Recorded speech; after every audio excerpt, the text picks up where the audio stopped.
Hello friends, this is Sanjay from Lawmin.com. In this series of videos, we will be covering the complete CLAT PG 2021 question paper. We will look at all the passages and answer all the questions from this previous question paper. This is going to be a 10-part series, and in each part I will be covering 2 passages and the 12 questions associated with these 2 passages.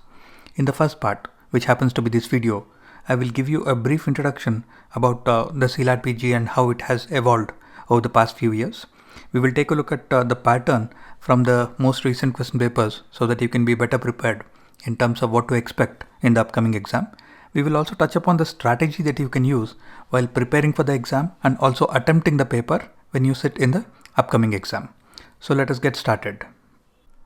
Till 2019, the CLAT PG was a standard LLM entrance exam, very similar to what you will see in exams like the IELTS PG or the DU LLM entrance or the IIT KGP entrance. So in all these exams, the common factor is there are usually anywhere between 100 to 150 MCQs, which are all based on the standard LLB syllabus. However, in 2020, the CLAT consortium decided to bring in some changes, and they said that from 2020 onwards, the CLAT PG exam would break away from the traditional LLM entrance pattern and move towards a more comprehension-based pattern. Now, let's not kid ourselves. The CLAT PG is not a 100% comprehension-based exam, because if you look at other comprehension-based exams like the LNAT, or even the comprehension part of exams like the GMAT. Here you'll see that it is either understood or it is specifically given in the instructions that all the answers for the comprehension questions are available within the passage. In a sense, candidates are not expected to have any external knowledge or need not depend on any external studies to be able to answer the questions therein. However, in case of the CLAT PG examination, just around 50% of the questions are actually comprehension based, where the answers are available directly within the passage, and 50% of the questions are external. In the sense, they touch upon the topic of the passage, but the answers cannot be found either within the passage or even within the answer choices. Therefore, the CLAT PG is probably 50% comprehension based, and 50% of it is based on general awareness, and many of the questions even fall back upon the traditional LLM MCQ pattern.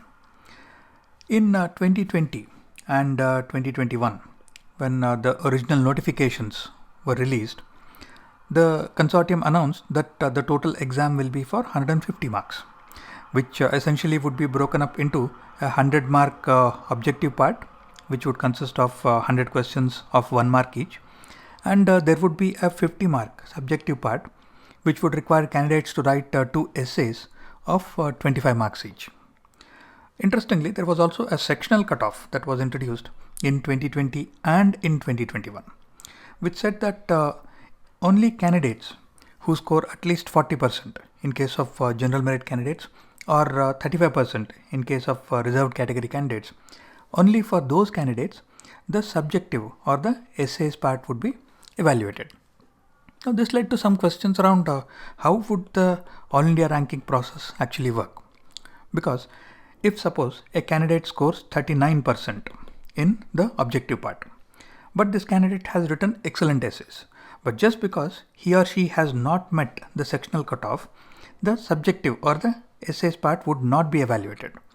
In such a situation, would this candidate who has scored 39% be completely dropped out from the AIR process, or would the All India ranking still be announced using only the objective part marks and the subjective marks would be displayed separately? So there was not much of a clarity around how this entire new sectional cutoff scheme would work. But before the CLAT consortium had to get around to actually clarifying on that, the exam itself got postponed multiple times in 2020 and 2021 because of the ongoing pandemic situation. And the final pattern of the exam was announced just a couple of months ahead of the exam. And it was clarified that the exam would consist of 120 objective MCQs of 1 mark each, the subjective part was completely dropped. And as you can see, because the 50 mark subjective part was dropped, the original planned 100 objective questions was increased to 120 objective questions. There was also one more small difference between the CLAT PG 2020 and the 2021 question papers. That is, in 2020, there were 12 passages and each passage had 10 questions associated with it. That's how they came up to 120 questions. Whereas in 2021, there were 20 passages and they had 6 questions associated with each passage, and they still arrived to 120 questions. So apart from that, in terms of the type of questions that you can expect, that is 50% direct questions and around 50% are external questions. This holds good for both 2021 and 2020 as well. Let us take a look at some quick statistics from the CLAT PG 2021.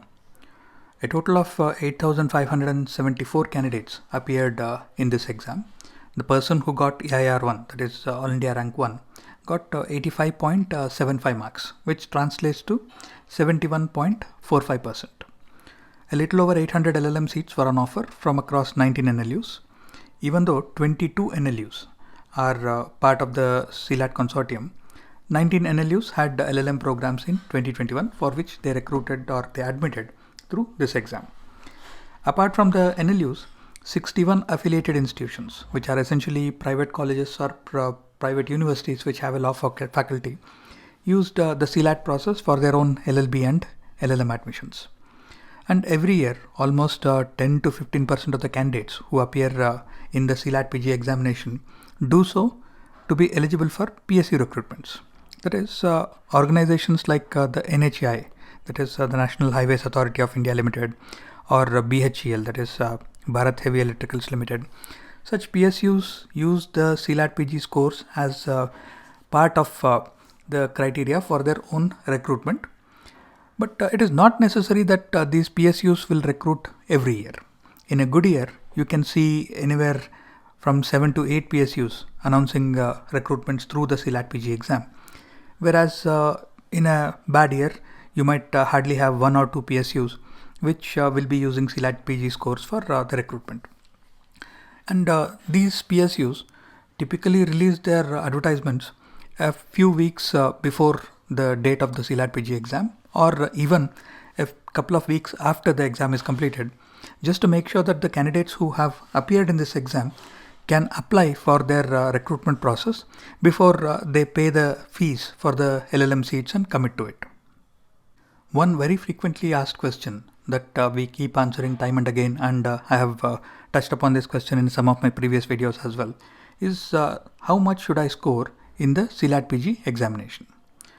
Now, to answer this question, let's take a look at the 2021 admissions process and see what did the last general merit candidates who got a seat in some of the top NLUs actually score.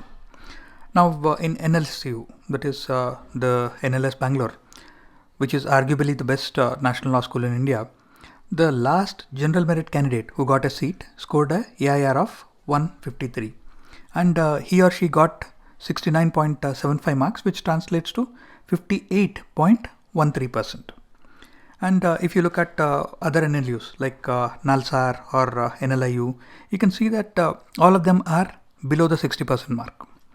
Therefore, if you are scoring anywhere in the 60 to 75% range in a good mock test series, which is calibrated as per the difficulty of the current pattern of the CLAT PG exam, then your preparation is on track. But typically what happens is throughout our academic career, we have been brought up with this mindset that only 60% and above is first class and anything below 60% is second class. So this particular criteria does not work for the CLAT PG examination, because the pattern of this particular exam makes sure that scoring very high marks is going to be quite difficult. So as I said, aim for at least 60 to 75% in any good mock test series to ensure that your preparation is on track. If we take a look at the source of the passages in CLAT PG 2021, we can see that just two passages are from sources other than cases. The first one happens to be from a book, which is a collection of essays or readings from the writings of various personalities in the field of jurisprudence. And the second essay happens to be from a National Law Commission of India report from the year 2017. So apart from this, all the remaining passages are case extracts. Now if we look at the year of these particular judgments, we see that only 6 of the cases are from the year of the exam. And there are very few cases which again are from the year immediately preceding the exam. The other cases are spread across several years.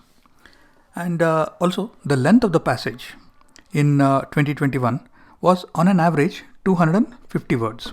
There were some very short passages like this one, which is just 115 words. And there were some fairly lengthy passages like this one, which was up to 376 words. But on an average, the length was around 250 words. So this gives you an idea as to how much time you would have to spend in reading the passages to answer the questions. Somebody recently asked me, would it be a good idea to sit and memorize all the landmark cases from the year of the exam or the year immediately preceding the exam, that is Y or Y-1. Now let's take a look at the practical scenario. If we ignore the first passage, which has been extracted from a book, and if we ignore the 12th passage, which has been taken from the Law Commission of India report, then we see that all of the other cases are from various judgments. Now, as I have already mentioned, it is not necessary that all of these judgments have to be from the year of the exam or the immediate preceding year. These typically range from various years, but we can go with a ballpark figure that around 50% of the cases are from Y or Y-1. Now let's take a look at the average length of the judgment in many of these landmark cases. We see that there are some cases which literally go into hundreds of pages, like this common cause judgment, which goes to 538 pages, or the Vinita Sharma case, which went to 121 pages. So even if we average out across all these judgments, we see that the typical length can be anywhere between 30 to 40 pages. Now in a normal year, there can be anywhere up to 60 to 75 landmark judgments.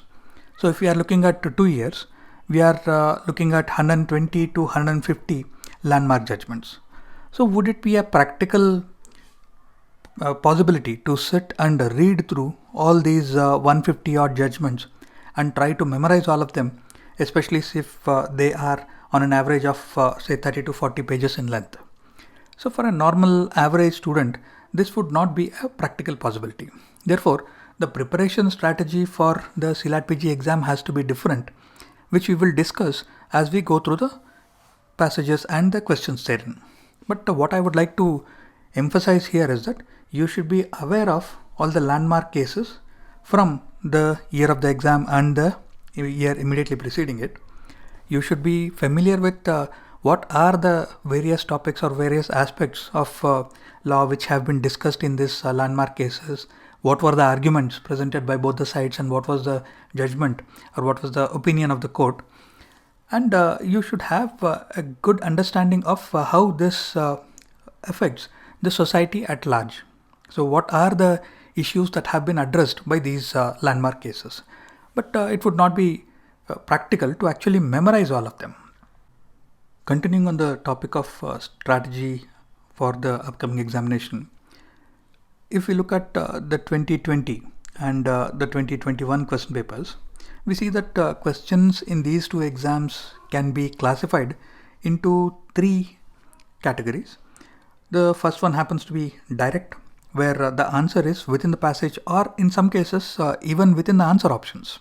And then there are general questions which can be answered through your general awareness or your legal awareness. And then there are a few case-based questions which require thorough familiarity with the case or the source from which the passage has been extracted. Now, if you look at the proportion of these categories of questions in 2020 and in 2021, we see that almost 50% of the questions fall into the direct category, and around 47% of the questions are in the general awareness or the external category. And then there are a very few questions which are actually case based.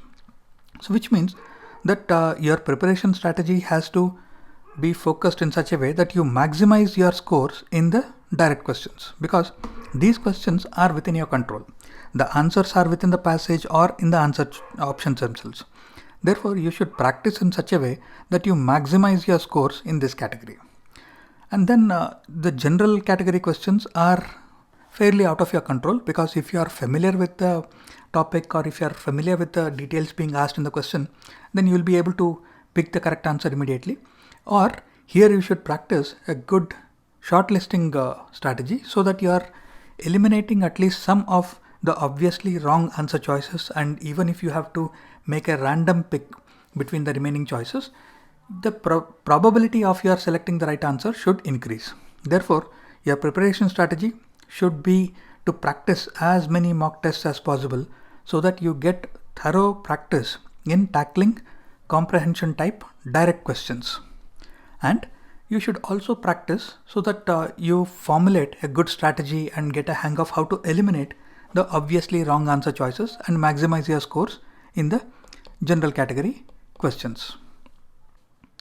While I will talk more about the strategy for the upcoming CLAT PG examination in the subsequent slides, the golden mantra that I would like to emphasize is that candidates should practice as many good mock tests as possible, which are based on the current CLAT PG pattern.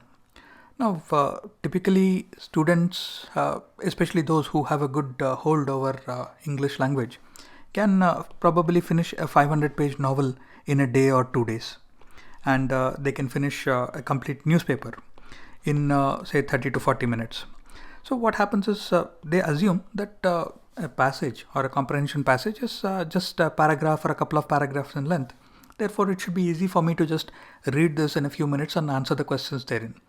But if you look at any comprehension based exam, what is emphasized is that reading a novel or reading a newspaper is completely different from reading a comprehension passage, because here you are not only trying to read the sentences, but you are also trying to read between the sentences, and you are trying to extract the answers for the questions. You are trying to see either the answers are available directly within the passage or the information within the passage supports one of the answer choices. So comprehension passages require a lot more amount of attention and a lot more amount of nuance as compared to reading a typical newspaper or a novel. Therefore, please practice as many good mock tests as possible, which are of the same kind of difficulty that you will see in the current CLAT PG pattern.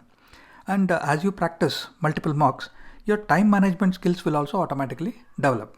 That is, I see that if a candidate is given enough time, if a candidate is given maybe 5 hours to solve the complete CLAT PG question paper, then there are several candidates who will do extremely well. They can go into the 80 or the 90 percentile scores because they have enough time. But in the actual examination, you have to ensure that you manage your time adequately, so that you don't end up wasting time in the initial questions and you run out of time during the later part of the exam and you have to just rush through it. Therefore, practicing mocks will help you develop your own time management strategy. It will give you a good sense of how much time you normally take to read through a passage and answer all the questions. And over a period of maybe attempting some 30 or 40 passages, you get a good sense of how much time you are spending on each, and do you need to move on to the next passage rather than wasting time on a passage which is probably unnecessarily complex. And also one more thing is attempt all the old pattern previous question papers and the old pattern mock tests as well. Because as I said, if 50% of the questions are direct, 50% of the questions are external or generic, then these 50% of the questions also have some questions which are typically based on the old CLAT PG pattern. That is, there are questions which are which talk about various sections or various acts, or there are questions which talk about various landmark judgments. So these are questions which can be found in the old pattern previous papers and in old pattern mock tests as well, which is also the reason why in our CLAT PG mock test series we have given both the CLAT PG current pattern mock tests, and we have also included all the CLAT PG previous year question papers and plenty of previous pattern mock tests as well. These previous pattern papers and mock tests will also help you, since many of you are also going to be attempting other exams like the IELTS PG or the DOLLM or BHULLM or the IIT KGP LLM. Therefore, practice as many good mock tests as possible, attempt all the previous pattern question papers and as many previous pattern mock tests also as possible. With that, we come to the first passage of the CLAT PG 2021 question paper. As I have already mentioned, there were 20 passages in CLAT PG 2021 as compared to 12 passages in the previous year, that is 2020. And in each part of this video, we will be covering 2 passages and the questions associated with these 2 specific passages. Passage number 1 happens to be an extract from a book called The Great Legal Philosophers, Selected Readings in Jurisprudence. And the length of this passage is 376 words. Unfortunately, I could not find a downloadable PDF copy of this particular book because it is still a copyrighted book that is published by a US university. But this particular passage as such is very generic in nature, and it is a passage that you will typically find in various jurisprudence related publications. You can pause the video here and read the passage that is on the screen. Or ideally, what I would suggest is we have published the entire CLAT PG question paper in the form of different articles on lawmin.com. Go to the website and open the relevant passage, read through it completely, and then come back to the question so that you can get a better sense of which part of the passage we are actually dealing with. Before jumping to question number 1, pay attention to the alphabet that is indicated in the circle. I have put this in all the slides to indicate whether I have classified this particular question as a direct question or a general question or a case-based question. And I've also included a screenshot of the specific part of the passage if that passage supports one of the answer choices directly. So let's get on to question number 1. This question is asking us to identify that the purpose of the science of law is to achieve which of the following. This is a direct question because there is a part of the passage which says that the purpose of which is not to subserve practical ends but to serve pure knowledge, which is concerned with facts but not with words. Now, pure knowledge is included in one of the answer choices, and which is concerned with facts but not with words can be translated to based on reality. Therefore, for question number 1, the answer choice C is the correct answer. Question number 2 is again a direct question. Here the question is asking the prevailing method of the practical science of law is the method which is what? Now there is a part of the passage which reads, at the present time the juristic science is an exclusively a practical science of law and adequate methods have been evolved for the application of the law by the judges. Now this particular sentence supports answer choice A, which says that it is employed by judges for application of law. That is, it has been evolved for the application of law by the judges. It is a practical science of law. Therefore, answer choice A is best supported by the information given within the passage. Question number 3 is again a direct question because here the question is asking us that the judicial thinking is prominently guided by which of the choices. There is a part of the passage which says that the thinking of the jurist is conditioned by the practical purposes pursued by juristic science. Therefore, practical purposes followed by judicial sciences. So answer choice C is best supported by the information provided within the passage. Question number 4 is again a direct question. The present juristic science is losing scientific temperament because the dash. There is a part of the passage which reads, however, juristic sciences as a whole proceeds by abstractions and deductions, but sometimes loses contact with reality. Therefore, answer choice B is best supported by the information given within the passage, because answer choice B says judicial abstractions and deductions are different from reality. So this coincides with the information given in the passage. Question number 5 is again a direct question. The legal propositions are generally based on what? Now there is a part of the passage which reads, it aims to supply the judge with legal propositions formulated in the most general terms possible. So most general terms possible. This particular part of the sentence can be used to support answer choice A, which reads generalized possibility. Let me take this question as an example to emphasize on what you need to be aware of when reading comprehension passages. That is, the information given within the passages may not directly correlate with the answer choices. In the sense, the words used in the passage may not be the same as what are there in the answer choices.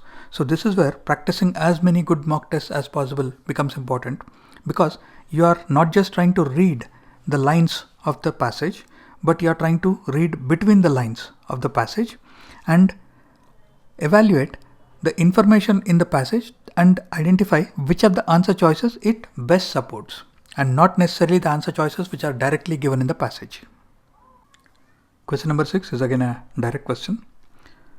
The judicial expectation from a layman is that which of the answer choices? The passage reads, they mean that the rules according to which courts decide are the rules according to which men ought to regulate their conduct. So this part of the passage directly supports answer choice C, which says that the conduct of man be based on the rules decided by the court.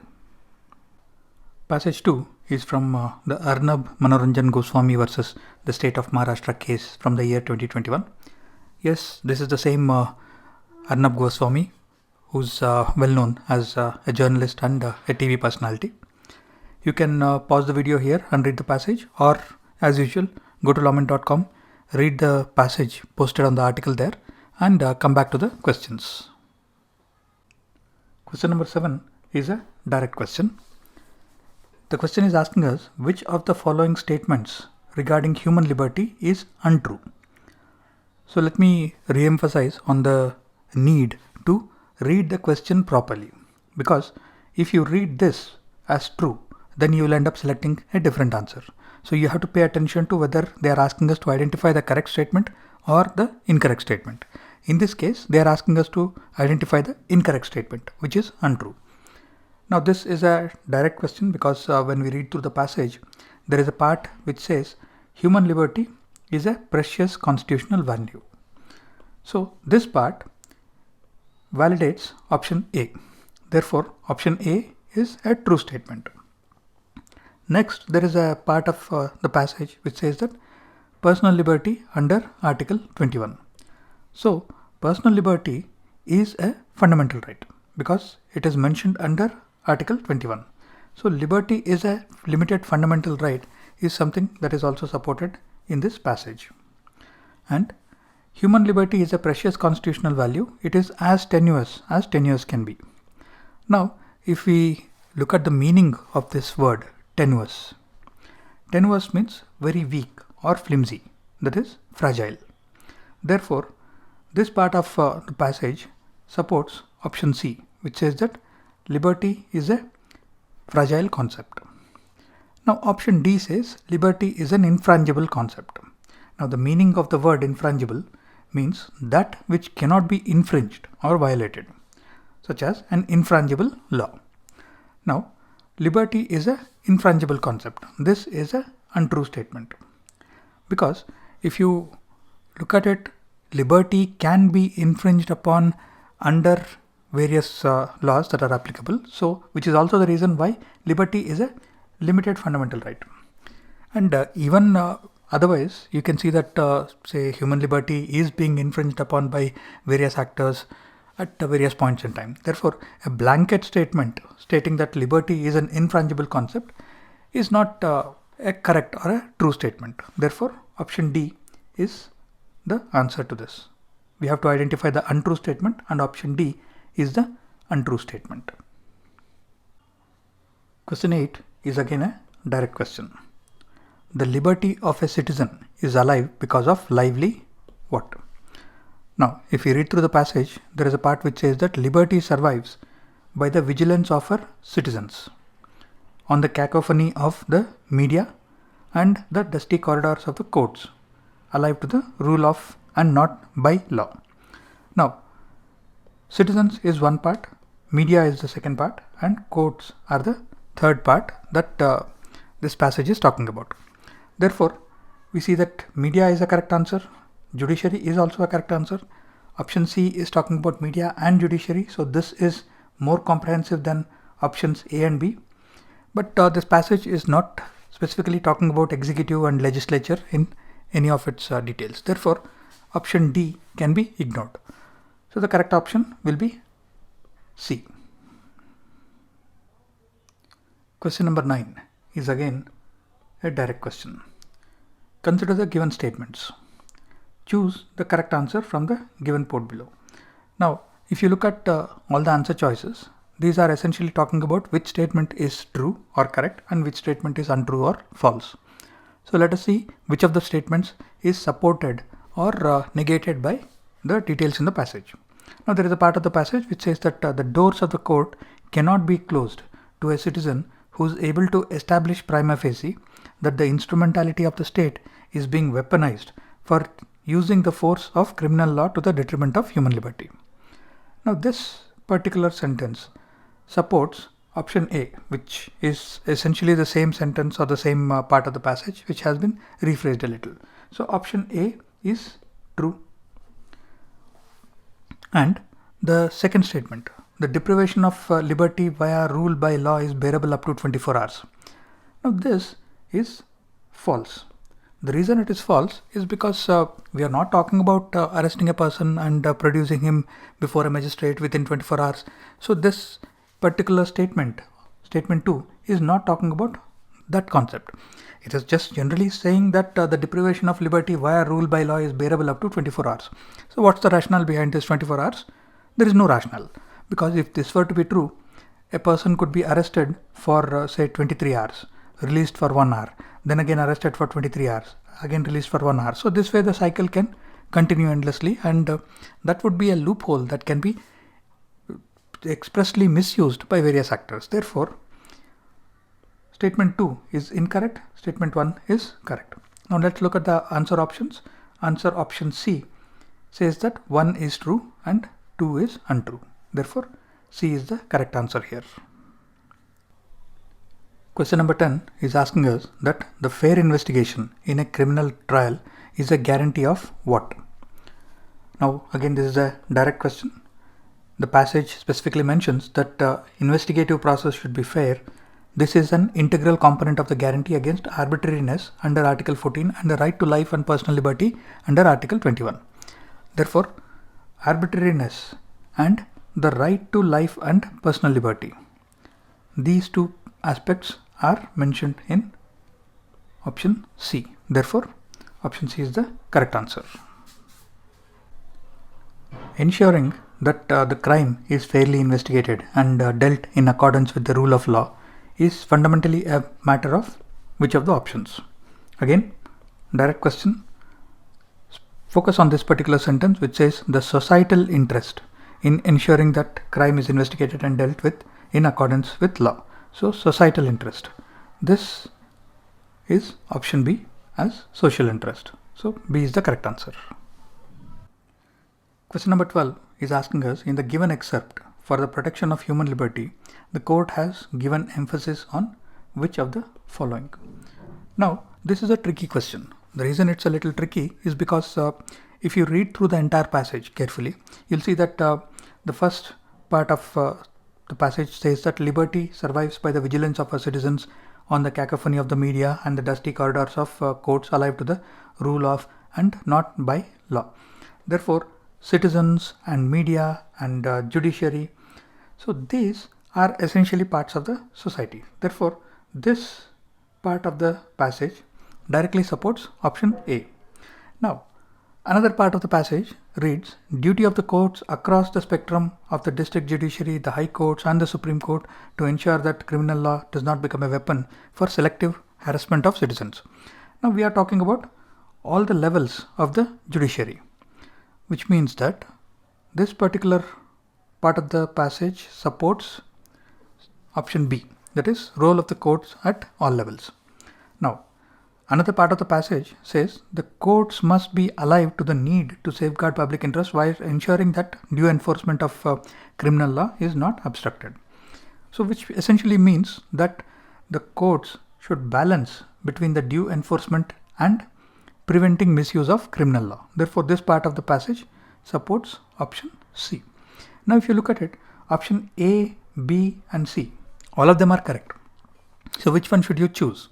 Now here it becomes a question of choosing an option which has the most number of correct answers, because you will often find questions where probably there are more than one correct answer. So you have to choose the most correct options among the answer choices. Therefore, here, since D is talking about both B and C, this is the most correct answer for this particular question.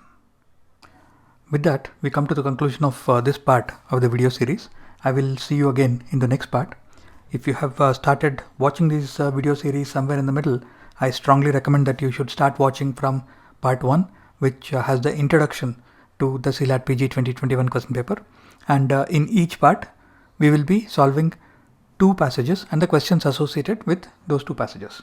You can go to lawmin.com and you can check out our free mock tests and previous paper series. And if you like what you see, you can enroll for the mock test and previous paper series for CLAT PG, ILAT PG, IIT KGP LLM, DU LLM, BHU LLM and other popular LLM entrance exams. You will also find online practice packs for UGC NET Law Paper 2. So that's it for this episode, and I will see you again in the next video. Thank you.